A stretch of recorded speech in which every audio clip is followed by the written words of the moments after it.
Hello guys, ito yung tinatrabaho ko ngayon.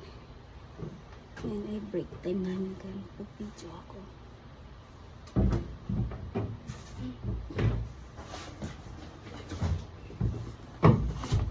Okay, 2011 yung tag.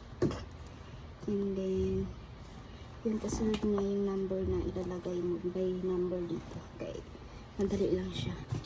So ngayon, meron yung driver na guide. Ayan. Kailangan mo sundin itong mga address.